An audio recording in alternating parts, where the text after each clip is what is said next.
बकरा ने आपका क्या बिगाड़ा है भाई? बकरी ने आपका कौन सा सोना चांदी चुरा लिया? बकरा ने कौन सा एटीएम का वो पिन कोड या पासवर्ड याद कर लिया है जो कल जा करके आपका बैंक बैलेंस साफ कर देगा? क्यों बकरा मार रहे हैं भाई? मैं करता बेचारा जी रहा है पत्ती वत्ती खा करके। अभी नवरात्र में लोग लहसुन और प्याज भी नहीं खाएंगे। हम व्रती हैं, उपासक हैं, 9 दिन तक लहसुन प्याज को खाना तो दूर छुएंगे भी नहीं। इतना बड़ा संकल्प लेते हैं, लेकिन जैसे ही नवरात्र पूरी होती है, 10वां दिन आता है, लहसुन प्याज ना खाने वाले लोग बकरा मारते हैं, मुर्गी मारते हैं, मछली काटते हैं और खूब छौंक बघा करके पूरे गांव के साथ मिलकर दावत उड़ाते हैं। सोचिए जरा, आप भगवान के नाम पर इतना बड़ा पाप और इतनी बड़ी हिंसा कैसे कर लेते हैं? कहां से ये शक्ति मिल जाती है आपको? समर्पण है, दिखावा भर है, दिखावे की भक्ति चल रही है, इसीलिए आज भक्ति नहीं फूलती है, भक्ति नहीं छाजती है।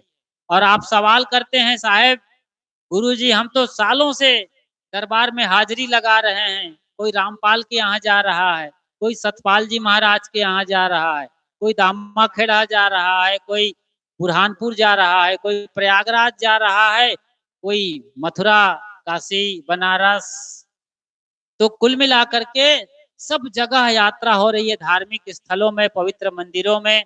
मुसलमान है तो वो अजान और नमाज के लिए मस्जिदों में जा रहे हैं, ईसाई लोग चर्च में जाके प्रेयर कर रहे हैं, प्रार्थना कर रहे हैं, और सिख वहां गुरुद्वारे के अंदर जाकर शबद कीर्तन गाकर अरदास लगा रहे हैं। लेकिन चूंकि अहंकार है भीतर, तो फिर आपकी भक्ति कभी नहीं फलने फूलने वाली है। भगवान को आपका समर्पण चाहिए, पूर्ण समर्पण, जहां मैं को मिटा दें। जब मैं था तब हरि नहीं, अब हरि है मैं नहीं। जब मैं था तब हरि नहीं, अब हरि है मैं नहीं। साहब कहते हैं जब मेरा मन मर गया, मैं मिट गया, अहंकार को मैंने रगड़ कर पीस करके चूर चूर करके गंगा में बहा दिया, तो वहां पर भगवान प्रकट हो गए। ये मन तो निर्मल भया, जैसे गंगा नीर, पीछे पीछे हरि फिरे, कहत कबीर कबीर। ये साहब के साथ हुआ है तो आपके साथ भी हुआ, क्यों नहीं होगा? लेकिन आप अपने को धोखा देते हैं। कबीरपंथी भी अपने को धोखा देते हैं। साहब को बताते हैं कि आसमान से आए थे, कमल फूल पर प्रकट हुए थे। यहीं पर आपका और कबीर साहेब से पूरा कनेक्शन कट गया। क्यों? वो तो परम पुरुष हैं, सतपुरुष हैं, कुछ भी कर सकते हैं। आग में कमल खिला सकते हैं, सूरज में कमल खिला सकते हैं, और कमल में सूरज उगा सकते हैं। मतलब यहाँ पर जो अपने महापुरुषों को, प्रभु को, इष्ट को, भगवान जिन्हें कहते हैं, उन्हें जब आसमान में टांग देते हैं, सर्व सिद्धि वाले मानते हैं, सब कुछ करने वाले मानते हैं, सब सर्वशक्तिमान, सर्वव्याप्त, तो फिर आपका पूरा संबंध उस भगवान से बिल्कुल कट जाता है। लेकिन कबीर साहब को ये कहें, अपने भगवान को ये कहें कि धूप ललाट के तरीके से जन्म लेते हैं, राम और कृष्ण के जैसे जमीन पर आते हैं, ऊंचे कार्य करते हैं, महान कर्म करते हैं और भगवान कहलाते हैं। तो आपके भीतर भी संभावना बनती है। 9 देवियों की, 9 दुर्गाओं की पूजा होने वाली है, जैसे शैलपुत्री, कुसमांडा, फलानी और ढेकानी, ऐसे 9 होते हैं। आप सब जानते हैं, अच्छी तरीके से पूजा खुद कर रहे हैं, लेकिन सीखते कुछ भी नहीं है। एक छोटी सी घटना बताऊं, कैसे नहीं सीखते हैं। अभी चैत का महीना चल रहा है, ये तो आज बादल आ गया है और दिल्ली में बारिश हुई है, इसलिए मौसम थोड़ा सा बदला है, वरना भीषण गर्मी होती, अभी पसीना से हम नहा रहे होते। तो ऐसे ही चैत के महीने में ये त्योहार आता है। इसी महीने में अक्सर गर्मी की वजह से चिकन पॉक्स होता है, छोटी माता बड़ी माता। तो हमारे पुरखे जानते थे कि ये रोग आएगा, फोड़े फुंसियां। तो अभी क्या करना चाहिए हमको? सबसे बढ़िया है, 1 महीना तक नीम की नई नई कोपलें आ रही है, नए बिल्कुल ताजे पत्ते जो बादामी रंग के हैं, हल्के से लाल हैं। उन पत्तों को 10-25 लेकर के सुबह सुबह चबा चबा के खा जाइए। आपको कम से कम साल भर ना कोई दाद जिसको बोलते हैं आप, और खाज, खुजली, खारिश, कोई चर्म रोग, फोड़े फुंसी नहीं होने वाले हैं। खून बढ़िया हो जाएगा। नीम ब्लड प्यूरिफायर है। तो ये हमें हमारे पुरखे बता गए हैं।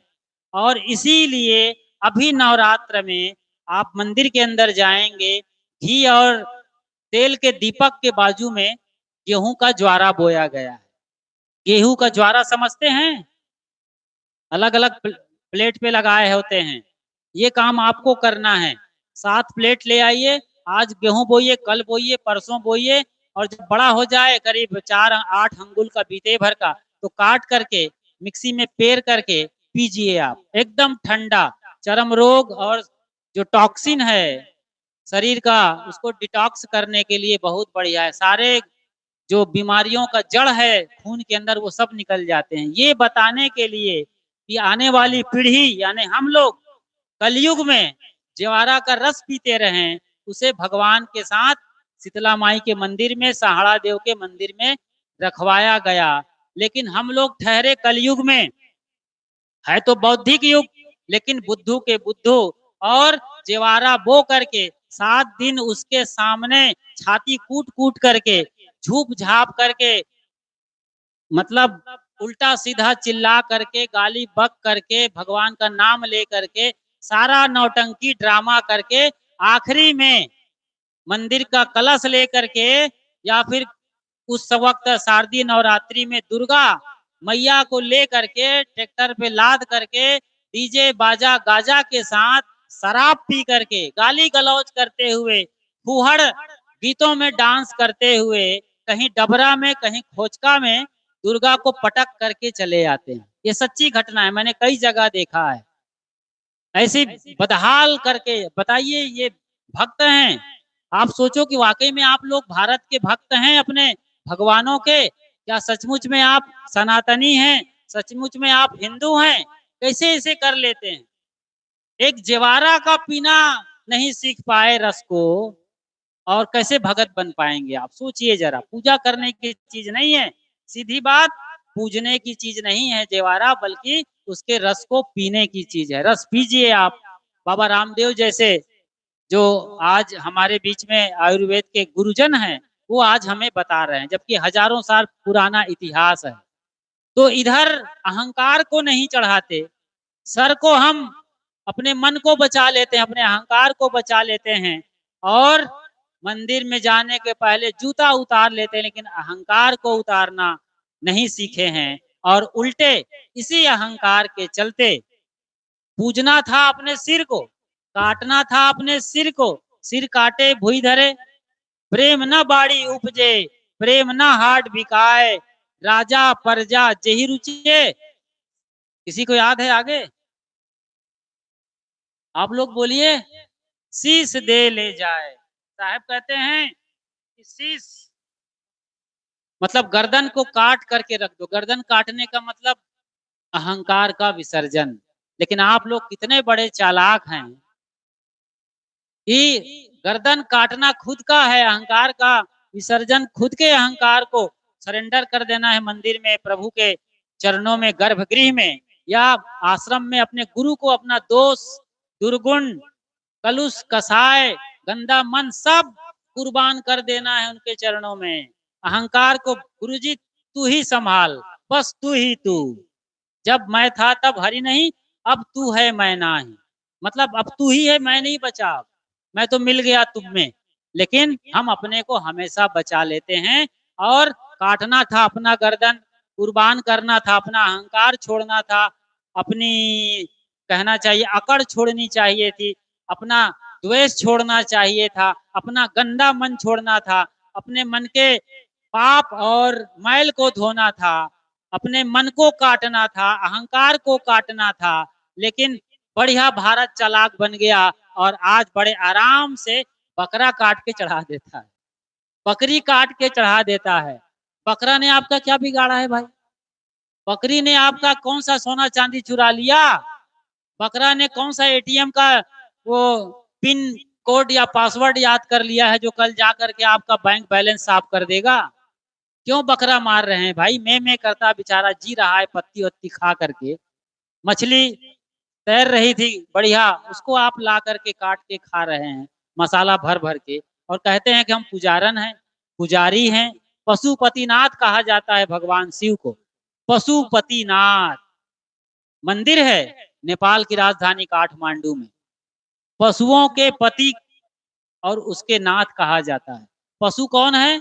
ये सब पशु परिंदे जो चार पैर के हैं, उड़ने वाले पक्षी हैं, ये सब पशु कहलाते हैं। आदमी के अलावा सारे जानवर पशु पक्षी कहलाते हैं। उनको काट के चढ़ा रहे हैं, वो भगवान उसके बाप हैं। आप कहते हैं कि उसी ने पैदा किया है, उसी ने पैदा किया है, और उनके ही बच्चों को आप मार के खा रहे हो। आप पड़ोसी के बच्चे को मारोगे तो पड़ोसी आरती उतारने आएगा आपके? सोचो जरा। केवल डंडा मार दो तो, चांटे मार दो तो पूरा खड़ा हो जाएगा मोहल्ला में देखने वालों की भीड़, और लड़ाई शुरू हो जाएगी, हो हल्ला मच जाएगा। और कहीं मार दिए जान के सहित तो फिर कितने जन्म तक आप पड़े रहोगे? सालों साल कारावास होगा, छूटेंगे भी नहीं। खून का मामला है। और आप बकरा मुर्गी जो आपके ही भगवान के बच्चे हैं, आप जिन्हें बाप कहते हैं, अपने ही भाई बिरादर को काट के खा जाते हैं। सोचिए जरा। चलो आप कबीरपंथी हैं, शायद ही यहाँ कोई बैठा होगा जो मांस मच्छी खाता होगा, लेकिन अहंकार कहाँ विसर्जित कर पाते हैं? कभी बहू अकड़ के खड़ी है कि मैं तो बड़ी घराने से आई हूँ, एमए बीए की डिग्री लेकर आई हूँ, नौकरी के लिए मैं तलाश कर रही हूँ, आशा कार्यकर्ता बन जाऊंगी या फिर और आंगनबाड़ी की हेड हो जाऊंगी। ठीक है, आप बढ़िया पढ़ाई करो तो एमबीबीएस करके डॉक्टर भी बन जाओ, लेकिन एक सास के लिए, एक ससुर के लिए तो आप बेटी ही रहोगी ना। बहू से अच्छा शब्द है बेटी। आप प्रेम दीजिए और बहू को बेटी बना लीजिए। ये दोनों तरीके से समर्पण चाहिए। आप अकड़े मत रहिए कि ये किसी घर की छोरी मेरे घर आ गई है और नौकरानी है, हमेशा मेरे को गरम रोटी, गरम पानी और गोली दवाई देती रहेगी। नहीं, उसकी भी अपनी मर्यादा है। नौकरी कर रही है, घर में काम करती है, खेत जाती है, पूरा घर संभाल, उनको भी मौका दीजिए। उन्हें भी आप कहिए, सम्मान से उन्हें पुकारिए। और सबसे बड़ी बात है, दिल से लगा लीजिए बेटी समझकर। जैसे हमारे गुरुदेव जी अपने शिष्यों के अलावा भी कोई चेला पहुंच जाता था, छोटे कद का ब्रह्मचारी या कोई साधु पुरुष, तो उनको भी अपने छाती से लगा लेता था एकदम। वो नहा के आया है, नहीं आया है, किस जाति और किस बिरादरी का है, कोई मतलब नहीं। और जिस क्षण गुरुदेव जी अपने छाती से हमें लगाते थे, अपने में भर लेते थे बाहों से, लगता था जैसे कोई स्वर्ग मिल गया है, सतलोक में है, एकदम आनंद मगन हो जाता था कोई भी, इतनी ऊर्जा से। तो ऐसे प्रेम प्यार क्यों नहीं करते हैं? पत्थर के देवता जो हालता ना डोलता, ना बोलता, ना चालता, ना आशीर्वाद देगा, ना कुछ नहीं, उसे आप भगवान कहते हैं। और घर में जो जीवित बहू है, बेटी है, माँ बाप हैं, सास ससुर हैं, दिरानी जेठानी है, उनको कलमुही बोल रहे हैं, करमजली बोल रहे हैं, कलयुगी बोल रहे हैं, और ना जाने और उसका खटिया रेंगा रहे हैं, रोना पार रहे हैं। जो जिंदा है उसके साथ प्रेम नहीं है, मुर्दा पत्थर से क्या प्रेम कर पाएंगे आप? ये कैसी भक्ति चल रही है इस देश में? और इतना बढ़िया नवरात्र है, 9 दिन तक अपने अंधेरे को, नवरात्रि मतलब 9 दिन का या नवरात्रि का अंधेरा, काम के क्रोध, लोभ, मोह, मद, माया, मत्सर, ईर्षा, राग, द्वेष, ये सब काले पक्ष हैं, अंधेरे हैं। इसमें उल्लू जैसे चोर जीते हैं, कपटी लोग जीते हैं, शकुनी जैसे लोग जीते हैं, मंथरा जैसे लोग जीते हैं इसमें। तो आप शकुनी मंथरा मत बनिए, कंस मत बनिए, रावण मत बनिए। राम की पूजा करते हैं, काम रावण का करते हैं। घर घर में देख लो ना, कैसे बेटे आज रावण हो गए हैं अपने ही बाप के लिए, भाई के लिए तो है ही, कंस हो गए हैं, अपने ही बच्चों को मार रहे हैं, पीट रहे हैं, नशा शराब में डूबे हुए। तो कंस रावण बने रहेंगे, हिरण्यकश्यपु बने रहेंगे आप लोग, तो आपके घर में कब ध्रुव प्रहलाद पैदा होने वाले हैं? कब मीराबाई पैदा होगी आपके? कब सबरी आने वाली है? नहीं आएंगे। कब आएंगे? जब आप समर्पित हो करके, अहंकार त्याग करके, सदगुरु संतों के चरणों में बैठ करके सच्चे ज्ञान को सीखना शुरू करेंगे, समझना शुरू करेंगे। और जो पंडाल में बात होती है, सत्संग में बात होती है, उसे गांठ बांधकर, अचरा की गांठ नहीं, हृदय में गांठ बांध करके ले जाना है। अभी तक तो आप सर में रख लेते हैं बात को, गाली मिलेगी उसको हृदय में बांधते हैं, गाली देता है कोई उसको यहाँ बांधता है, और सत्संग की बात को यहाँ रख करके इस कान से सुन के इस कान से निकाल देता है। बताइए, गाली को कान में लीजिए, आ गई सुनना ही पड़ेगा, चिल्ला रहा है, बक रहा है, इस कान से निकाल दीजिए, और अच्छी बात, ज्ञान की बात को यहाँ दिल में गांठ बांध लीजिए। दिल में खोज दिलही माँ खोजो, यह करीमा रामा। तो राम, रहीम, करीम और सारे भगवान यहाँ बैठते हैं। राम रमे ते कुकरी के पूता साहब ने कहा है कि कुत्ते के पिल्ले में, मछली में, बकरा में, मुर्गी में, अंडा में वही प्रभु राम रमे हुए हैं। वो जो सत्ता है, जीव है, परमात्मा है, वही राम है। तो आप कैसे काट के खाते हैं? पाप के भागीदार ना बने। नवरात्रि में अपने को जगाना है, खुद को प्रज्वलित करना है। बाहर दिया जलाना बहुत आसान है, मन का दिया जलाइए। अंदर कलश बैठाते हैं मंदिर में, ठीक है, अपने भीतर के ज्योति कलश को बैठाइए, भीतर जलना चाहिए। ज्ञान का प्रकाश हो, ज्ञान से भरपूर हो, आपका जीवन दिव्य और भव्य हो। और ये जो लोग जिनके यहाँ आयोजन है, राधा साहेब, लता साहेब और भागवती साहेब, भगवती साहेब माफ करिए, ये तीनों बहनें साध्वियां, और इनकी और बाकी के बहन यानी कुल मिलाकर 8, और इनका भाई कपिल 9। ये नवरात्रि को पूरा करने वाला घर है, ज्ञान का दिया जला रहे हैं। आप सब आमंत्रित हुए हैं, बढ़िया मौका है, और सत्संग से अपने को आलोकित कर, प्रज्वलित कर अपने जीवन को धन्य करें। तो भैया कपिल की उन पावन यादों में जो अपने जीवन और दर्शन को हमारे बीच रखा है, और उनकी बहनों ने अच्छी तरीके से फॉलो किया है। उनके जाने के बाद शायद उनकी उससे बड़ी बहन भगवती साहब साध्वी हुई, शायद मुझे सही, यदि मैं ऐसा ही हूँ, उनके जाने के बाद, है ना। तो उनके ही रास्ते में वो चल रही हैं, उनका परिवार चल रहा है। 3 बहनें आप सब जान रहे हैं, साध्वियां हैं। तो उनको भी हम वंदन और अभिनंदन करते हैं।